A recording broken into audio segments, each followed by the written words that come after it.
59. Faith. Much can be said about faith, but our concern is a limited one, to examine briefly the relationship of faith to salvation and to law. When our Lord declared that justice, mercy, and faith are the weightier matters of the law, Matthew 23:23, he implied that all three were not only matters of law, but also related to one another in that they were aspects of the law. We have seen that the law, like salvation, has restitution and restoration as its function. Godly justice is inseparable from restitution and restoration, and the function of mercy is to further these things.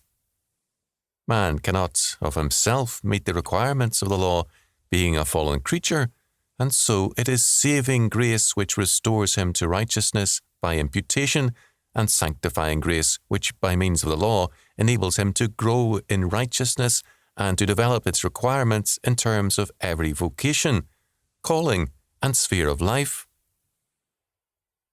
Our concern now is with the relationship of faith to these things. A comment by Machen on Bible reading in state schools in his excellent study of the meaning of faith is relevant to our discussion. Quote, "The reading of selected passages from the Bible, in which Jews and Catholics and Protestants and others can presumably agree, should not be encouraged, and still less should be required by law. The real centre of the Bible is redemption, and to create the impression that other things in the Bible contain any hope for humanity apart from that is to contradict the Bible at its root. Even the best of books, if it is presented in garbled form, may be made to say the exact opposite of what it means." End quote. This principle is true also with respect to faith. Much that is true concerning it becomes false when isolated from its central context, redemption. Redemption, however, cannot be interpreted in its narrow, pietistic and humanistic sense as simply the salvation of souls. It is that, and much more. It is the restitution and restoration of all things through Christ to their original righteousness and purpose, so that, in terms of the creation mandate, God's kingdom brings all things, developed and glorified in Christ, to their full expression of potentiality. We are told that, God having revealed his purpose to Abraham, quote, "believed in the Lord, and he counted it to him for righteousness." Genesis 15:6. The meaning of believed here is not only believe or trust, in our sense of the word, but also, quote, "said Amen to," end quote. The calling of Abraham was to establish a separate people as God's kingdom and to become the channel for the coming of the promised and God-given king who was to be the destroyer of Satan and the restorer of paradise and God's kingdom in power. Abraham, by his trust, belief, and works, said Amen to God's declared purpose, and it was accounted for him as righteousness. His seed should be as numerous as the stars or the sand on the seashore. Genesis 15:5, 17:6 following. God's kingdom would triumph, and, quote, "the earth shall be full of the knowledge of the Lord as the waters cover the sea." Isaiah 11:9. In the New Testament, faith is saying Amen to Christ and his salvation. It means accepting the verdict of death on ourselves, which the law pronounces to lawbreakers, and accepting the atoning work of Christ as our vicarious substitute. It means also the response of gratitude in the form of works of law, the obedience of faith as the means of setting forth God's kingdom. Leon Morris says of faith, quote, "Central to the New Testament is the thought that God sent his Son to be the Saviour of the world. Christ accomplished man's salvation by dying an atoning death on Calvary's cross. Faith is the attitude whereby a man abandons all reliance in his own efforts to obtain salvation, be they deeds of piety, of ethical goodness, or anything else. It is the attitude of complete trust in Christ, of reliance on him alone for all that salvation means." When the Philippian jailer asked, "Sirs, what must I do to be saved?" Paul and Silas answered without hesitation, "Believe in the Lord Jesus Christ, and thou shalt be saved." Acts 16:30 following. It is, quote, "Whosoever believeth in him," John 3:16. Faith is the one way by which men receive salvation. End quote. It can be added that works is the way men manifest that they have received salvation. Paul rightly condemned the law, quote, as a system whereby a man may merit salvation. For James, the law is, quote, the law of liberty, James 2:12. His quote-unquote works look uncommonly like, quote, the fruit of the Spirit, end quote, of which Paul speaks, end quote. Faith, thus, is more than mere belief. It is the act of God's grace in man, whereby, quote, an entire self-commitment of the soul to Jesus as the Son of God, the Saviour of the world, end quote, is effected. With this in mind, let us now examine the relationship of faith to law, as declared by our Lord in Matthew 23:23. Our Lord illustrated this relationship in a parable whereby the relationship of faith to the law was sharply set forth. Quote, and he spoke a parable unto them to this end, that men ought always to pray and not to faint, saying, there was in a city a judge which feared not God, neither regarded man. And there was a widow in that city, and she came unto him, saying, avenge me of mine adversary. And he would not for a while, but afterwards he said within himself, though I fear not God, nor regard man, yet because this widow troubleth me, I will avenge her, lest by her continual coming she weary me. And the Lord said, hear what the unjust judge saith. And shall not God avenge his own elect, which cry day and night unto him, though he bear long with them? I tell you that he will avenge them speedily. Nevertheless, when the Son of Man cometh, shall he find faith on the earth? Luke 18:1-8. This parable is spoken to believers, specifically in its context to the disciples, unto them. It is thus an illustration of perseverance and triumphant faith to men of faith. Our concern here is with the meaning of faith as an aspect of law, as a weightier matter of the law, according to our Lord, Matthew 23:23. It is necessary first to define faith in theological terms, that is, in relationship to God, in order that we might see more clearly the relationship of faith to God's law. According to the Westminster Shorter Catechism, quote, Question 86. What is faith in Jesus Christ? Answer. Faith in Jesus Christ is a saving grace whereby we receive and rest upon him alone for salvation as he is offered to us in the gospel. End quote. The larger catechism makes it clear that faith is of grace. That is, it is not of ourselves, but the gift of God. Faith does not justify, but receives justification. Quote, Question 73. How doth faith justify a sinner in the sight of God? Answer. Faith justifies a sinner in the sight of God, not because of those other graces which do always accompany it, or of good works that are the fruits of it, nor as if the grace of faith or any act thereof were imputed to him for justification, but only as it is an instrument by which he receiveth and applieth Christ and his righteousness. End quote.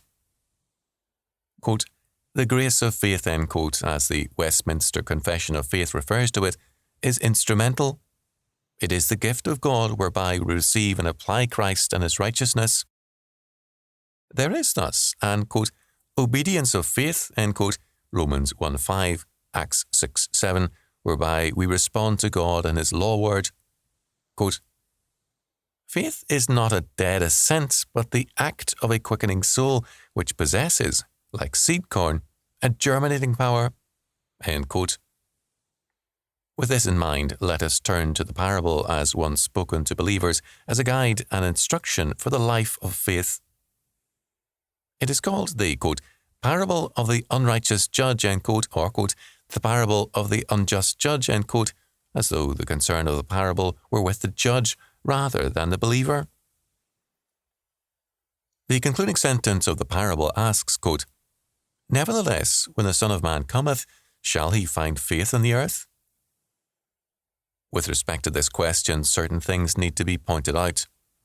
First, as Hulse has so ably pointed out, the language here is literal, and it means judgment, but, quote, It must not be assumed that the word cometh applies only to the second coming at the end of the world, end quote. It applies to the Lord's every coming and judgment against men and nations. Older expositors, such as the Puritans, saw this clearly. Our Lord had just been warning the Pharisees concerning the coming of his kingdom, and then, to his disciples, spoke of past comings and judgment, citing the flood and the destruction of Sodom as comings in judgment. He was warning them of the coming judgment upon Jerusalem and Judea, Luke 17, 20-37. As Holtz points out, quote, Jesus then continues to encourage his disciples to pray and uses the parable of the widow and the unjust judge to describe the kind of faith he requires. She did not despair. She kept persevering until her petition was answered. Now, whenever Jesus comes, whether in judgment on a nation or at the end of the world, will he find faith of this character? Will he find faith like that of the widow who persevered? End quote. Second, the point of this question is not cynicism. Our Lord is not saying, quote, I will find no faith on the earth, end quote.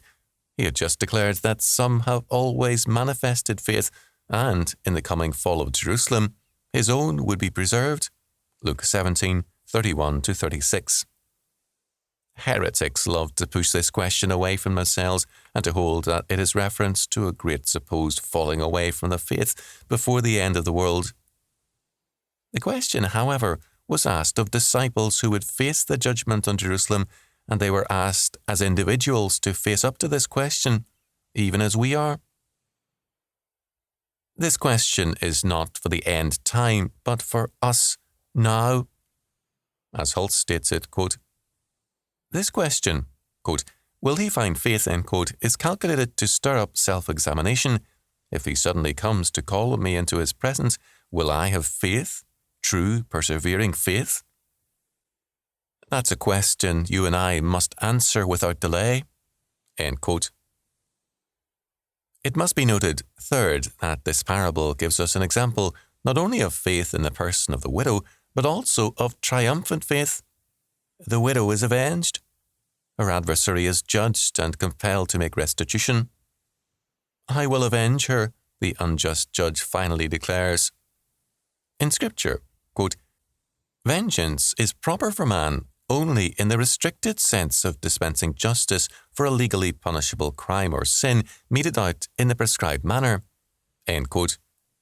This means restitution, and it was this that the widow gained.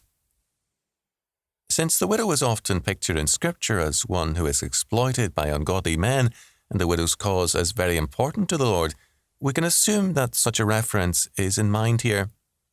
The widow had been defrauded, and the judge brought judgment against her adversary and gained restitution for her. Fourth, this parable is a stinging indictment of all weak faith that does not work for and expect victory. Moffat's rendering of Luke 18, 6-8 brings this out sharply. Quote, listen, says the Lord, to what this unjust judge says, and will not God see justice done to his elect, who cry to him by day and night? Will he be tolerant to their opponents? I tell you, he will quickly see justice done to his elect. End quote. If an unjust judge can on occasion grant justice, how much more so the righteous God who is judge over all? For the brigade of snivelling churchmen to turn this parable into one of defeatism, and to declare that the adversary will triumph in time and history, and Christ will find virtually no faith on his return, is not only a blindness to the text, but also blasphemy. If the unjust judge will give justice, how much more so the righteous and omnipotent judge? False eschatologies have turned the great parable of hope and victory into a parable of despair. This parable requires us to be zealous in prayer and confident that God will hear. It requires us to expect more of God than of man, and it specifically declares that God will see that justice is done to his elect. It is an act of unbelief to deny what God has promised. Fifth, our Lord asks, quote, when the Son of Man cometh, shall he find faith on the earth? End quote. Or, more literally, will he find, quote, the faith, end quote, on the earth? Without agreeing with Geldenhuis's pessimism about the end times or his reference of this question to the end, we can agree that, quote, the faith, end quote, clearly refers to the faith that is here being discussed, faith in Jesus as the Christ, the Messianic Son of Man, through whom God will vindicate the cause of the elect. The Saviour had himself already answered this question in 17:26-37. Plummer also held that, quote, the necessary faith, the faith in question, is faith in Jesus as the Messiah and Saviour, end quote, end quote.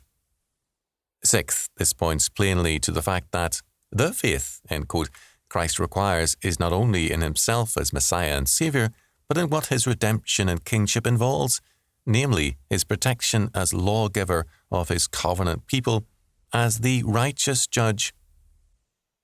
What the unrighteous judge can be prevailed upon to do, Christ will certainly do. He is the supreme lawgiver, and every true cry for vengeance, for justice, is an appeal to Christ the King. Faith in this parable is plainly related to the law, as Matthew 23:23 makes clear it must be. Faith here means that we, as God's covenant people and lawkeepers, are required to believe that God's justice will prevail. The widow was not resigned to injustice. She cried out against it and triumphed despite the heartlessness and injustice of the judge. If we hold to the faith, it means that we believe that our Saviour and Judge, Jesus Christ, will see to it that justice is done to his elect. He will not be tolerant to our opponents. To have faith in Christ as our Saviour means also to have faith in him as our righteous Judge and Avenger, now and forever. This is clearly in mind in Hebrews 11:6, where we are told that, quote, without faith it is impossible to please him, for he that cometh to God must believe that he is, and that he is a rewarder of them that diligently seek him, end quote. Seventh, we, quote, ought always to pray and not to faint, end quote. We must, like the widow, refuse to accept injustice as a governing reality, but must appeal to Christ the King as a governing reality. The widow prayed incessantly to an unjust judge and triumphed. If we, with the righteous Judge of all as our covenant Lord and Redeemer, fail to, quote, cry day and night unto him, end quote, we get then the injustice we obviously believe in, and not the justice of the God whom we neglect. Justice, mercy, and faith are indeed the weightier matters of the law, Matthew 23:23. They clearly reveal whether men today, like the Pharisees of old, are ready to observe the easier matters of the law, like tithing, and neglect the essential aspects thereof. Unhappily, too often today as then, men deny the faith while professing to uphold it.